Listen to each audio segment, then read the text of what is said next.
Boa noite a todos, boa noite, professor. Nosso grupo ficou responsável por falar sobre direito, internet e participação democrática. Bem, no próximo slide, nós vamos dar só uma contextualização geral dos filósofos iluministas que influenciaram a questão da liberdade, a liberdade do sujeito, né? A questão de caracterizar o sujeito. Então, os três principais aqui que a gente usou é Locke, Voltaire e Rousseau. Todos eles estão numa ideia de racionalismo, de que o ser humano, a partir do sujeito, ele se constrói como sujeito. Ele está no centro dessa construção. Locke e Voltaire, eles têm uma ideia mais liberal do sujeito individualista. Rousseau ele já começa a trabalhar o sujeito dentro de uma sociedade.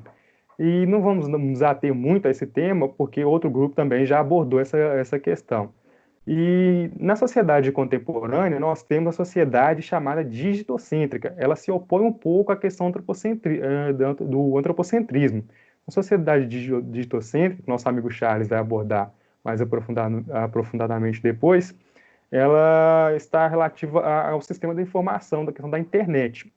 E no próximo slide, a gente vai abordar uma rápida aporte de como surgiu a internet como temos atualmente, o sistema da informação. Primeiro, ela começa com a abertura da rede comercial, em 1888, quando a rede é comercializada nos Estados Unidos. Aí tem o primeiro passo para se chegar como está atualmente. Depois, como se concebe a internet, como se tem hoje, na sistemática atual e na forma como ela se dá hoje, em 1992.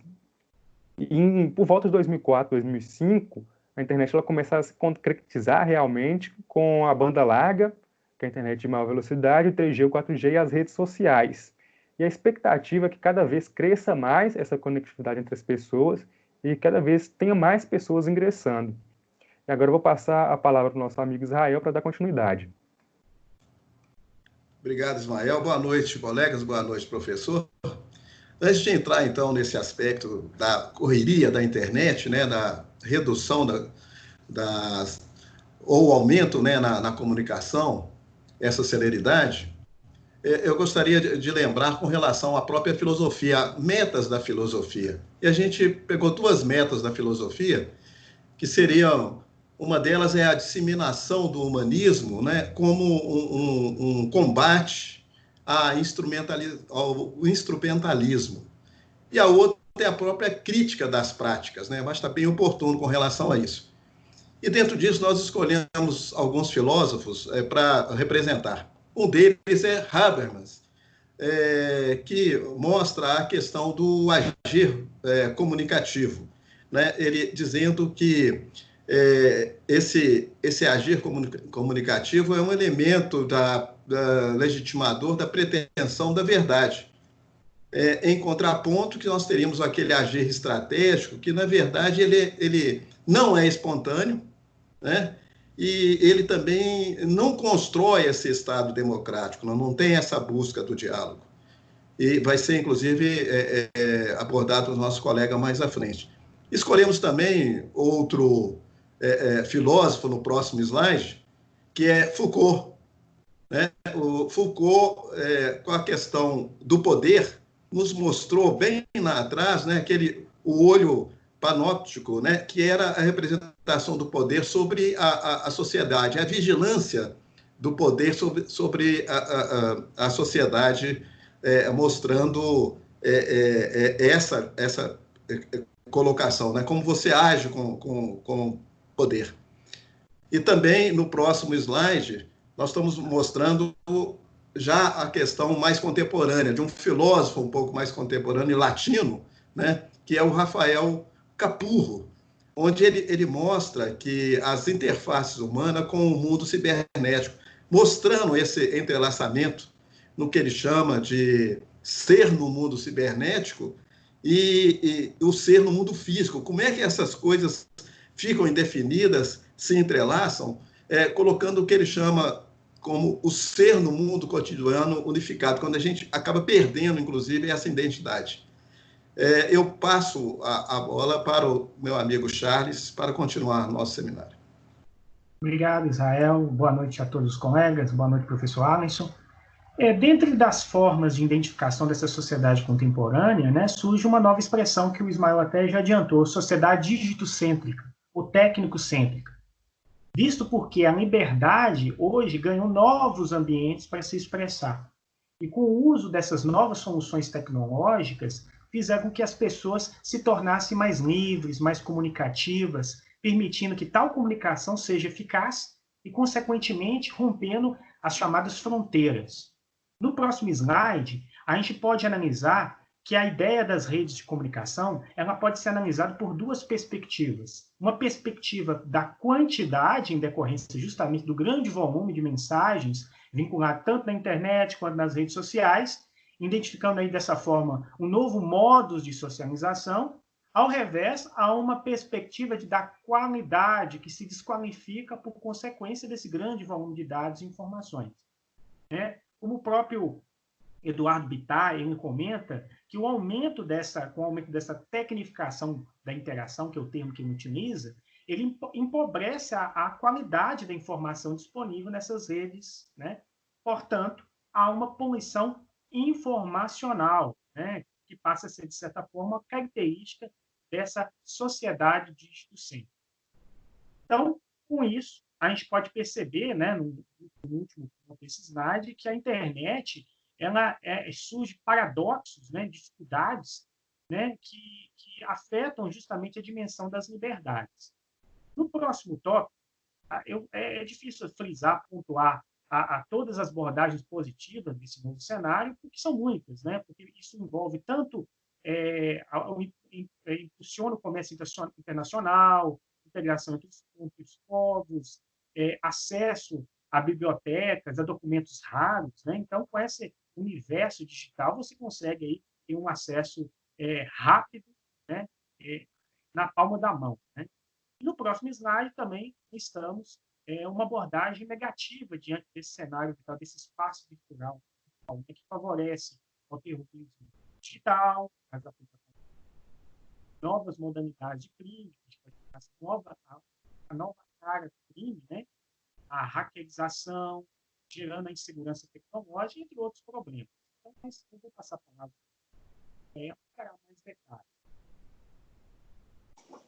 Boa noite a todos, boa noite, professor. Eu vou falar um pouco a respeito das fake news, né? Que são expressão da era da pós-verdade. Esse termo era da pós-verdade, ele é usado para situações em que os fatos objetivos eles são ignorados, né? Eles não são considerados na comunicação. As fake news, sem dúvida, elas são o maior mal da era digital. São mentiras, né? São mensagens falsas, são notícias falsas, são publicações falsas, né? Que rapidamente elas têm uma propagação imensa, né? E são compartilhadas sem nenhuma verificação dos fatos objetivos, né? Sem compromisso nenhum com a verdade. As fake news elas podem ir de mentiras simples, né? Com menos danosas, né? E podem ir a mentiras muito graves, com cunho político, podendo até comprometer, inclusive, um processo democrático de um Estado, né? E a gente não pode falar de comunicação e democracia sem citar o filósofo alemão Jürgen Habermas, né? Que ele se intitulou como um vigilante defensor da democracia. De acordo com Habermas, os meios de comunicação eles alteram a percepção e os sentidos das pessoas, né? Na medida em que um outro elemento tende a ser destacado em prejuízo ao outro, em prejuízo do outro, né? E que a democracia ela se funda no entendimento entre as pessoas, mas esse entendimento só é possível se cada ser humano se propuser a ouvir e entender o outro de forma limpa, de forma honesta, né? Na discussão. Mas como é possível uma discussão limpa, uma discussão honesta, baseada em mentira, baseada em fake news? É impossível, né? E Habermas tem como seu segundo trabalho mais importante a teoria da ação comunicativa. E ele está convencido que comunicar é sempre a ação mais executada todos os dias. E o agir comunicativo questiona, né? Que tipo de razão nos move em nossa linguagem de cada dia? Bem, os criadores, né, diretos, no caso, as pessoas físicas, né, e os indiretos, a inteligência artificial, os bots que criam as fake news, com certeza são movidos, né, são motivados pelo sentimento ilegal, imoral e antidemocrático, ou seja, pela falta da razão. E no livro Direito e Democracia, Habermas ele fala que a legitimação do direito ocorre por meio da democracia, né? Sendo sua base o agir comunicativo. Bem, se o agir comunicativo estiver contaminado com mentiras, com informações falsas, por fake news, né? Não haverá democracia. Consequentemente, não haverá legitimação do direito. Esse tema é um tema muito complexo, ele é muito amplo, né? E principalmente pela impunidade que é gerada pelas fake news, né? Essas mentiras, elas acabam sendo, prejudicam e acabam sendo impunes, né? E eu passo agora a palavra para o nosso colega Marco Túlio. Obrigado. Bem, boa noite. Eu vou trazer a questão agora da Lei de Acesso à Informação, né, que é o desdobramento de alguns artigos, alguns dispositivos na Constituição Federal de 88, né, e também é considerada um direito fundamental do ser humano, né, no âmbito internacional. Bem, tem alguns pontos aqui que merecem ser destacados. Quanto aos destinatários, né, a lei traz uma determinação quanto a quem deve seguir, quais os poderes, quais os órgãos que devem prestar as informações, né? Ela traz alguns princípios aqui que são pilares, né, também da Lei de Acesso à Informação, que seria o da transparência e da publicidade, né? Ela também traz a própria definição do que é informação, do que é documento, do que é informação pessoal sigilosa.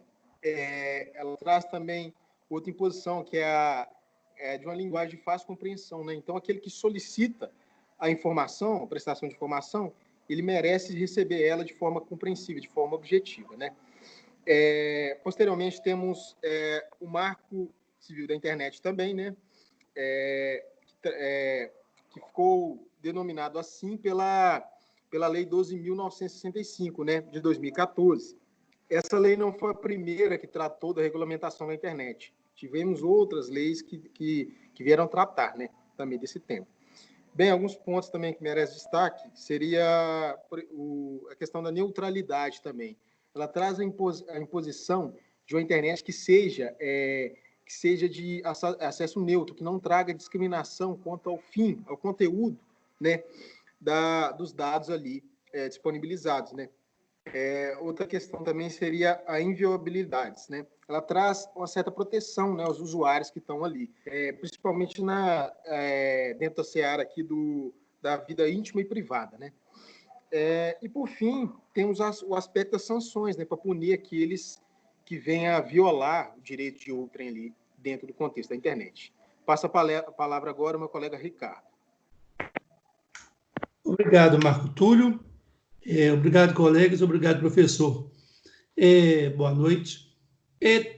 Tentando enriquecer esse debate, eu quero colocar para vocês a questão aí da ressignificação das fronteiras, né, que a internet deu, né, da antiga ideia, né, refutando a antiga ideia de Estado-nação, porque ressignificou essas fronteiras. Então, também da emergência de uma nova cidadania virtual global, embora haja uma grande parcela de excluídos ainda que tem que se incluir. E vocês verão daqui a pouco por quê. Novos personagens virtuais, mais representativos como blogueiros, cyberativistas e militantes virtuais. Tanto é que a mídia tradicional tem perdido muito profissional indo para a internet, para ter mais liberdade e etc. Né? Então, vão surgindo novas arenas virtuais, onde se potencializa a radicalização do debate democrático, que antes eram restritos a empresas de comunicação, em que havia apenas um espectador passivo digerindo a opinião formada, né? O caso, por exemplo, de Rede Globo, Record, etc. e tal. E a pessoa ficava ali sem voz. E na internet ela acaba dando essa voz, né? Então, diante das vantagens da internet para a democracia, faz-se necessário distinguir também o que é baderna, tá? E uma baderna crítica travestida de política, né? Do que o debate realmente político, né? E aí, dentro disso aí até volto lá ainda, né, tento reforçar as palavras do Marco Túlio com relação ao marco regulatório da internet, né? Porque a prova do seu poder de potencialização são as manifestações lá de São Paulo.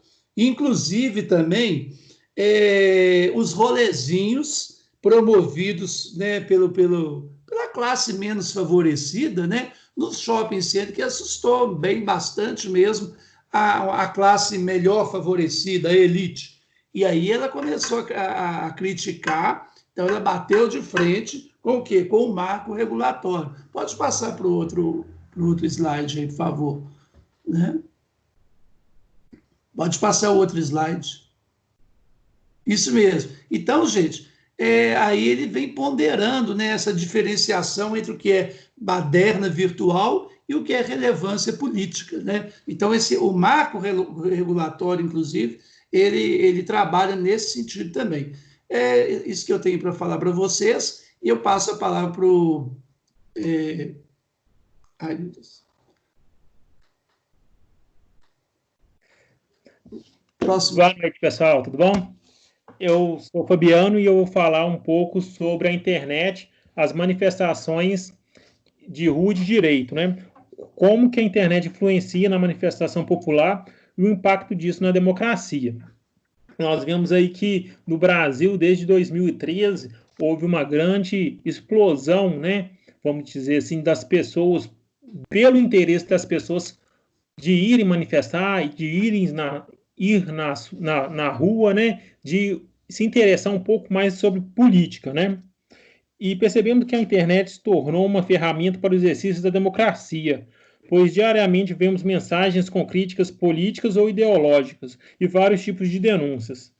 O que torna interessante é que a internet ela possibilitou um acesso mais rápido, né? Um acesso mais dinâmico das pessoas às informações em geral mesmo.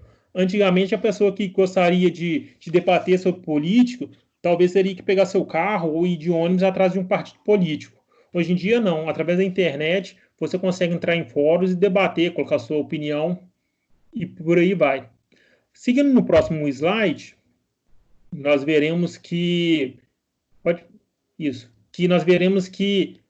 as manifestações ela consegue atingir um grande público, um público bem diverso. Infelizmente, as pessoas já vêm com vários sentimentos, né? Angústia, frustração, desespero, que são causados pela falta de serviços básicos, né, que o governo não presta, que serviços que estão elencados no artigo 6º da Constituição.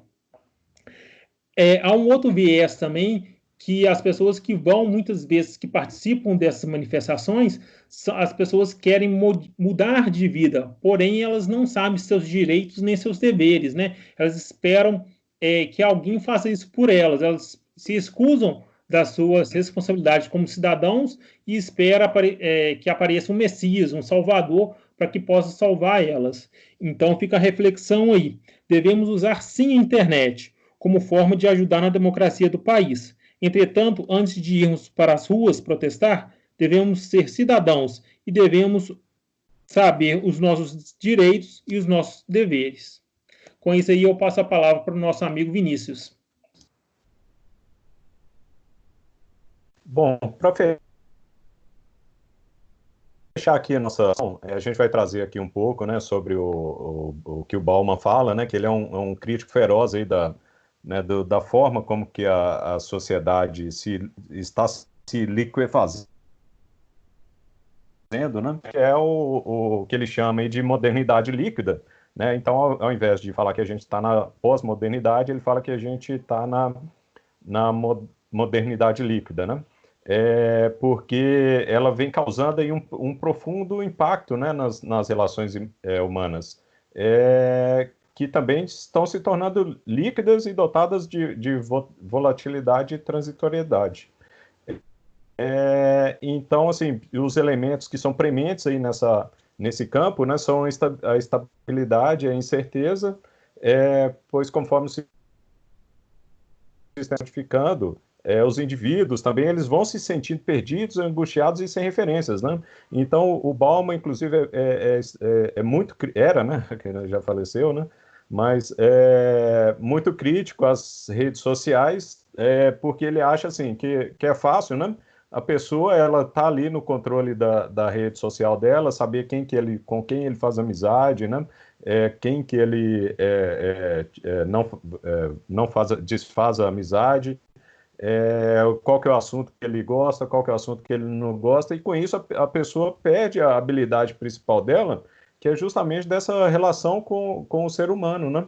Então, ela fica sem ter essa possibilidade de interação. Então, a pessoa sai na rua e aí, nesse momento, ela precisa ter uma habilidade social, só que com as redes sociais a pessoa acaba perdendo esse norte, né?